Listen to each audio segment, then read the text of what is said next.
at the end, I was asking Kiati to count up how many he'd done and I'd done, and it was actually over 500 options. And you're not getting a solid, I love it. You start to doubt, and you start to question who you are and who you are as a creative.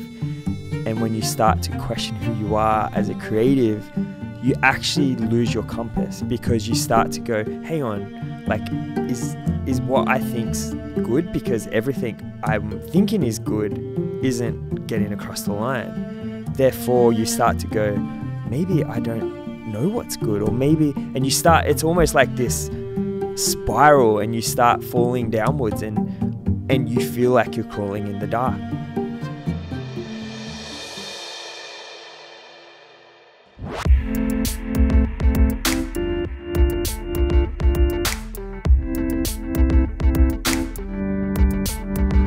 This is the Hillsong Creative Podcast, where we hear from creative experts and influencers, the dreamers and the doers, what they've learnt and what we can learn from their journey as we explore, respond and create. I'm Rich Langton, and on today's show we talk to Argaet. He's our communications and art director for Hillsong Church globally. We talk about creating Hillsong United covers and using structure to push through the creative chaos.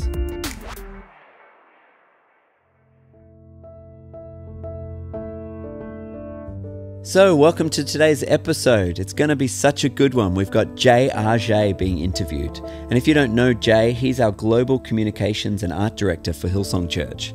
He and his team come up with album covers and all the art direction for most of what we do here at Hillsong Church.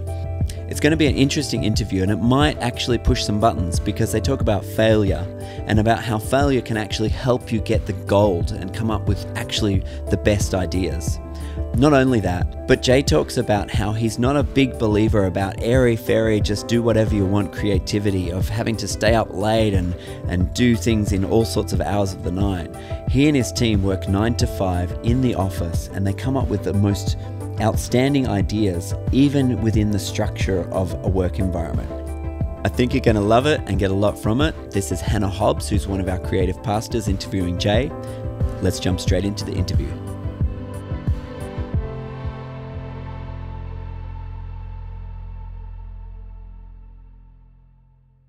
If I wasn't doing what I was doing, I find that a hard question, because I actually went down the path of going for what I thought my life was going to look like. Mm-hmm. But God had very much other plans for me. And so it's kind of stumped me, because I feel like I went into that, and which it was in business. I thought I was going to be a businessman. Right. Even as like when I finished studying marketing, I studied marketing, haven't studied design. I was pretty bold. I decided to apply for every CEO job. Mm-hmm. I was 20, but I thought somebody will think I'm bold enough and this kid's crazy that they're going to give me the job. But I went down that track and I didn't like it. And God led me on this journey to discover creativity. So for now, it's hard to think of anything else, because I tried it, you know? Mm-hmm. That's cool. Did anyone write back? Yes. Really? That's the crazy thing. That's so cool. So this guy, he wrote back and he goes, this is hilarious. Blah, blah, blah, come in. He invited me in. However, he didn't offer me the CEO job, but he offered me a senior sales job. Wow. But that's where I realized this isn't what I want. Yeah. Yeah. Right.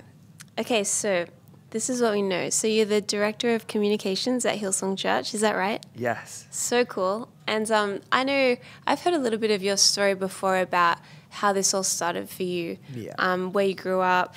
Could you tell us a little bit about it, like how you found yourself here doing this with your life? Yeah, well, a bit on just what we were talking about. Like I honestly, like I was the guy that was at a young youth crusade, and people would be like, who's called to business? And I would be up the front. I believed that's what my calling was, is to be a businessman.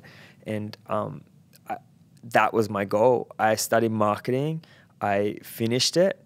I was so optimistic. And I moved to Sydney in that time from Central Coast. I grew up in the Central Coast, which is like an hour north of Sydney, in a coastal town. And when I moved, I started this job in sales. But I tell you what, I'd grown up in the church, but in the sales world, they teach you everything the opposite of generosity. And it robbed me of everything that I loved about church and life, because, you know, I would go to these, it's funny, ironically, it's like everything opposite to the church. You know, we have staff meeting every week and we have worship and we talk about, you know, the word, but we would have these meetings, these sales meetings, and I had to take a folder of all these things that I would want, and they made you fill it up. Like, what is your dream car? What is your dream house?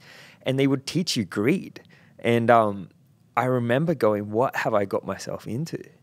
And I cried out to God. I honestly cried out to God, and I was like, I can't do this. Yeah. I thought this is what I was going to do, and I can't do this. Yeah. And it was actually around the time of conference, and God said, quit.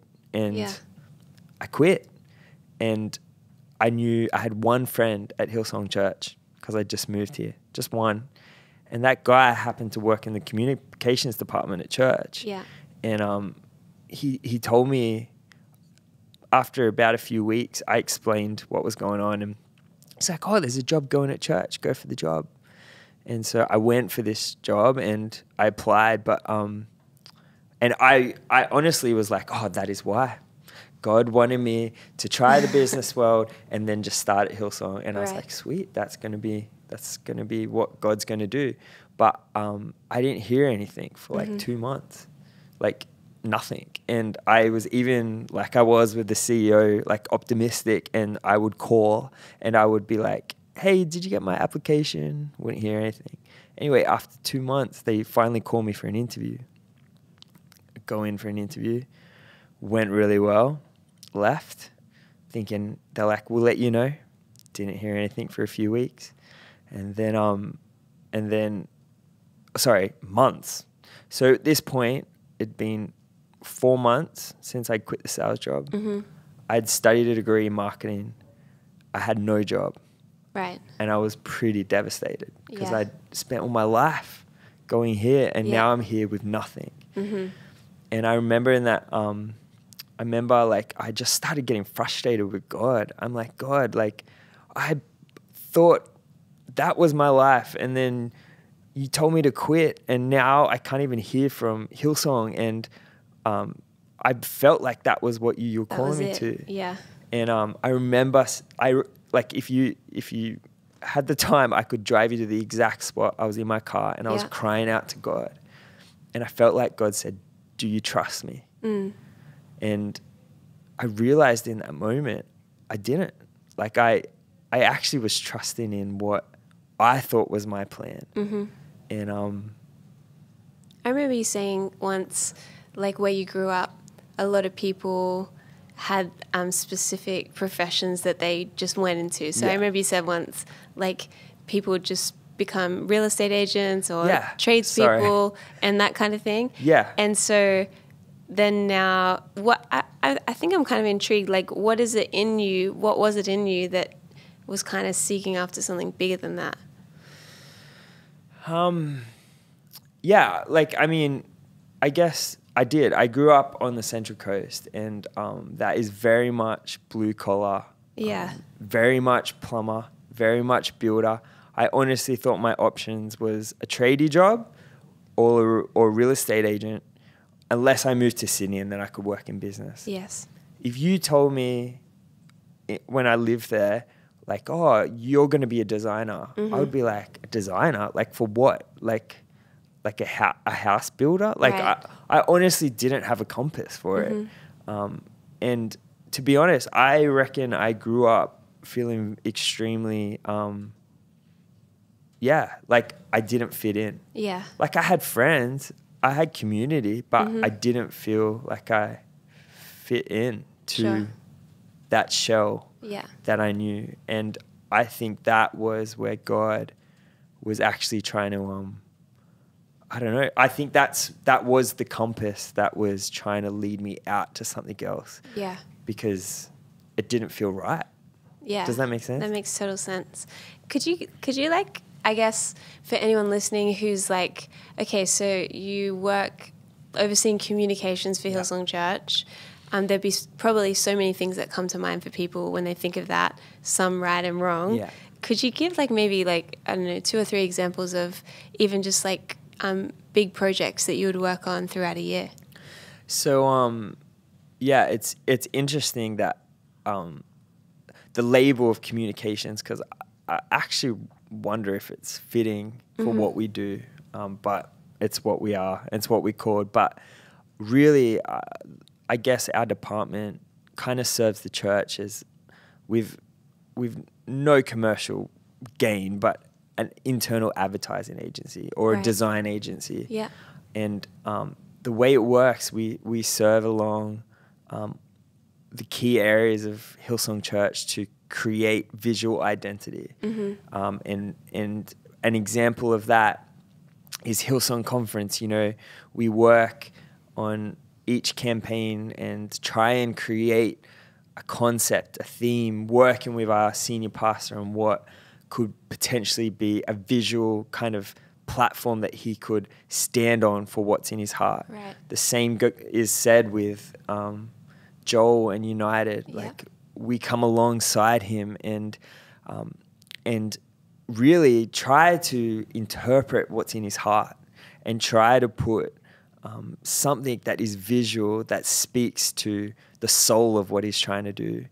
I think maybe there could be a lot of people out there when they see Hillsong Church, they think that, you know, even tonight during our session, Pastor Bobby said like that everything they touch turns to gold. Everything that every project we do just becomes something amazing. And I don't know, can you demystify it a little bit for us? Like, does it always feel amazing and easy, the process of trying to create some kind of, for example, slogan or statement over Hillsong Conference? Is it easy or is it a battle? Like when you're trying to find the right album cover, is it easy? Does it just happen because you've got a team of amazing people and of course it would be easy, or what?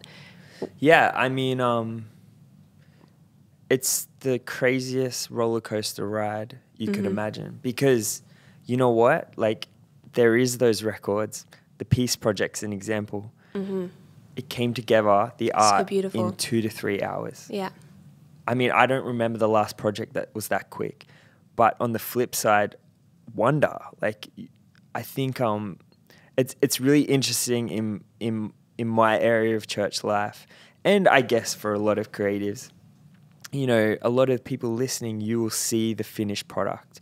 And hopefully you look at the Wonder art and you like the way it looks, and you think, man, the aesthetics, it's visually pleasing, and maybe there is a sense of alignment to the music. But what I see is a win of a battle to land that art. And Wonder, as an example, was one of the hardest ones we've done in a very long time. Long story, but like it was a flog.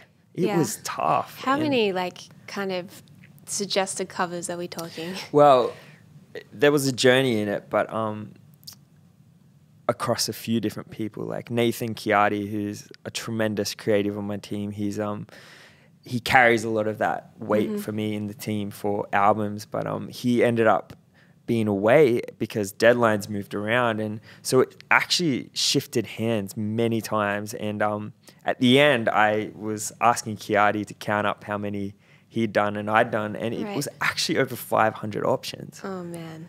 And so when I say 500, and for the designers listening, it's like, to be fair, like there might be one option that has 4 color options, so it's not like completely 500 separate ideas, but I mean, there was over 500 files that were in folders that were submitted in some way as an idea. Right. That's mind-blowing. Yeah. It was a real wild ride. I don't think I could do it again. The only way I can explain it is when you start even to get above 100 options for anything, you start to feel like you're crawling in the dark. And what I mean by that is, like, when you it wasn't like we were getting no. It was just like, what about this? What about this? And that's the brilliant thing about Joel Houston is he is a tremendous creative that will not stop until it's the greatest. And I've learnt so much from him. But in this particular moment of changing hands and, you know, where it was landing and you're not getting a solid, I love it, you start to doubt. Mm-hmm. And when you start to lose doubt, you start to question who you are and who you are as a creative. Yes. And when you start to question who you are as a creative, you actually lose your compass because you start to go, hang on, like, is what I think's good? Because everything I'm thinking is good isn't getting across the line. Right. Therefore, you start to go, maybe I don't know what's good, or maybe, and you start, it's almost like this spiral and you start falling downwards and you feel like you're crawling in the dark. You do not know what's up. It's a scary place to be in. Yeah, it's wild. Hey, I hope you're enjoying the podcast so far. If you're a first-time listener, you may not know that the podcast is brought to you by the Hillsong Worship and Creative Conference. It's a conference we have in Sydney, Australia for all creatives. And if you're listening to this, you're a creative. For more information, go to hillsong.com/WCC.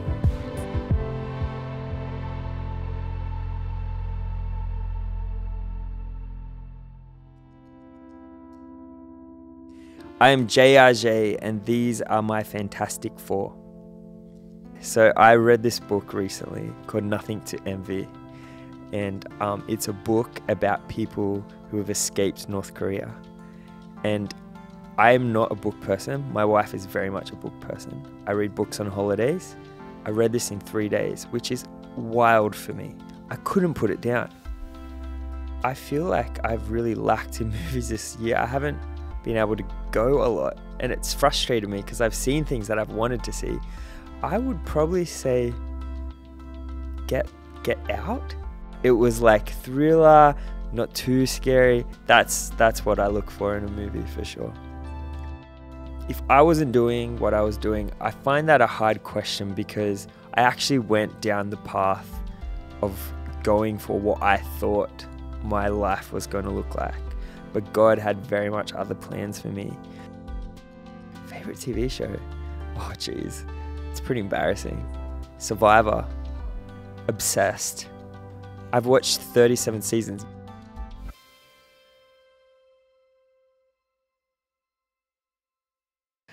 You know, I'm thinking about, like, because you mentioned a couple of different things, like people you're responsible to work with to get projects across the line. When I think of creative people, you know, a common story that you often hear is people struggling to work with boundaries and expectations that are over them. Often you hear about the frustrated creative person who's like, I just want to be free, you know, like whether they're a designer or it could be some other type of creative, a songwriter or an artist or something. Like they're often telling stories of being frustrated with, oh, but if you just let me do whatever I want, then surely it would be much easier. You're talking about really having quite strict outlines and expectations around your work. How do you like stay inspired and bring the edge of your creativity to every project while still being completely, really, for lack of better words, like kind of you need to honor the person that you're serving in that process? Well, I think anyone who's willing to serve the kingdom of God has to be willing to die to themselves. And I'm not saying that working with Joel and Joel not necessarily liking it means that's the kingdom of God. Like, it's making art, yes, but I think there is a sense that when you're willing to do what it takes to build the kingdom of God, you're willing to sacrifice yourself and being open to being wrong. Right. Or I think it's interesting because, and I don't want to offend anybody, but I think there's this almost idea that creatives, you know, can't have parameters or can't be on time or can't. I mean, in my team, it's the absolute opposite. And it probably frustrates some of my team who do feel like that. Mm-hmm. But I actually believe that structure and parameters and it's like it pushes pressure to produce good work. And with that being said, I think it's the same when you come alongside somebody creatively. You need to be willing to sacrifice in order to reach the goal. And sometimes that means letting go of ideas. But I can tell you within that, many of experiences where I have let it go and died to myself that thank God I did, because the art that I got to be part of after that, the next concept, was potentially some of the greatest things to come out of our team. And so, yeah, I think it's like anything. Like they say, the pressure of crushing the coal or whatever produces a diamond. Sometimes I think I look at that when the team is pushing and pushing and pushing. We all want the same goal. It's the diamond. And I'm so committed to the diamond that I kind of don't care about the pressure anymore, because I want the diamond. Does that make sense? Yeah, so much sense. It's so cool. I have like just a question around like practical work habits. Like, I don't know if you have a few quick things that come to mind, but like, say in your own office with your team, like what are things that work? Like, because obviously like you have an office. Do you have an office? Yes. And then, but you've got this team who's dreaming and trying to like discover the next thing and push into new spaces. Like, do you say to them, go out, get outside, like go and get inspired? Like what do you kind of encourage in terms of the culture of your team? I know, like, I think sometimes people, like, for people listening, you might esteem Hillsong or like what you see with Hillsong. And so I'm sure a lot of people picture this like idealistic environment where our team just, have these senseis days where they can go and get the zen to create. But to be honest, it's just chaos. And really there's nothing really pretty about it. Like, we literally are just from project to project. And I think if anything I could say that could be practically helpful in creation is the one thing that me and my team do is we dream for the impossible. And I have a rule that when we're in the ideation stage of art or creation is no idea is impossible. And I think that harvests wild ideas. But the other side of that, I make my team work 9 to 5, no questions asked. And we've created really good structures, and the structures are helping us produce better work. And so I actually believe that I don't know what I'm saying, but it's not sexy at all. Yeah. That's cool. It demystifies it, I think, for people a little bit who maybe picture it to be this like dreamlike process. Not at all. In fact, we are in interim offices right now. One of them is in a parents' room in our convention center. That's where our Hills team has it right now with temporary tables. And the other one is actually kind of cool because it's a bit makeshift, but we have cages in one of our other campuses that we've turned into a studio. And it looks like we've intentionally done that, but actually it was just by the grace of God that it kind of looked kind of a bit industrial when we moved in. So like, I guess lastly, you talked about dreaming for the impossible, the things that are like beyond reach. Can you just like mention like one or two campaigns that were impossible at the time, and then you saw them with your own eyes, you saw it happen? I mean, there is a lot from dreaming a color shoot in these fields in China in the middle of nowhere and having no budget to do it and believing that maybe someone would donate flights, and they did, to being in Times Square when we lit it up with no other name, and people literally told me a week and a half ago, it's impossible, Photoshop it. it's going to cost too much. And to witness that, I don't know, like to skywriting Cross Equals Love year after year, and as our church has expanded further and wider, we've written over more and more cities. Like, I mean, I don't know. I just honestly believe that especially in the church, if we have faith and if we trust God, like there has been multitudes of times where we're like, whoa, this idea would be amazing. We start to get quotes and it's like, actually, we cannot do that. That's $1 million to do that. But for example, I've for years wanted to put Cross Equals Love on the Opera House, and they tell us no every year. But till I'm dead, I will be knocking on that door. Yeah. And I don't know. Maybe I have too much faith that, I don't know.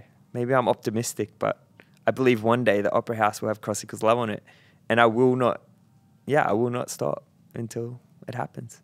I love that. So cool.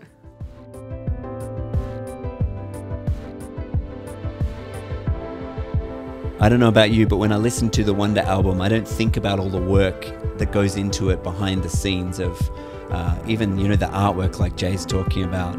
We heard Taya talk about the music and about their journey of the songs and how that worked on a previous episode.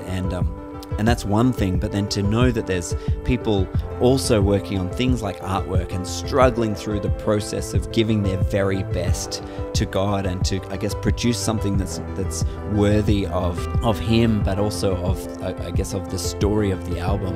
It's pretty inspiring. I hear Jay's story and I think it's amazing that he just didn't give up, that he kept persevering and he kept going, and that despite the failure, he kept going until the task was done. Then there's the whole thing of just 9 to 5 and of being, I guess, countercultural and going against the flow of what most people think of as creative.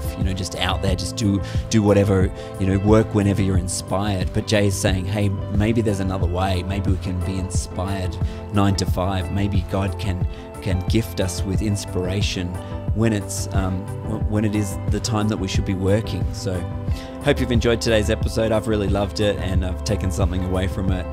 Hope you enjoyed the Wonder album too. Go check it out. Check out the artwork, and thanks for listening.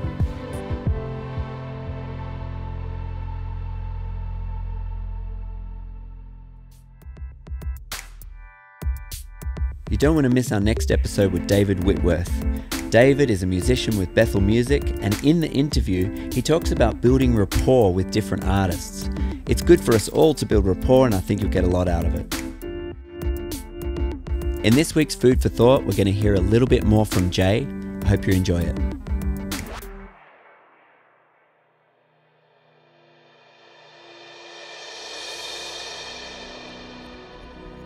In the Bible, the first time someone was mentioned to be filled with the Spirit of God was an artist, Bezalel, the designer of the Ark of the Covenant. He shared secrets with God. The priests didn't even know what was necessarily in the Ark of the Covenant.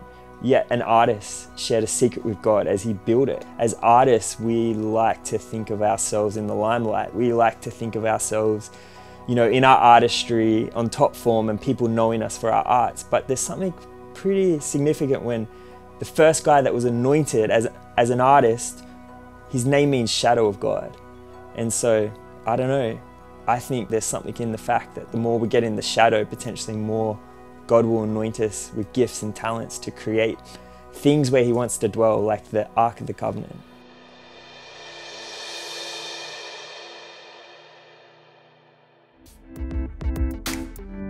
Thanks for joining us on this episode. I really hope you enjoyed it and that you got something from it.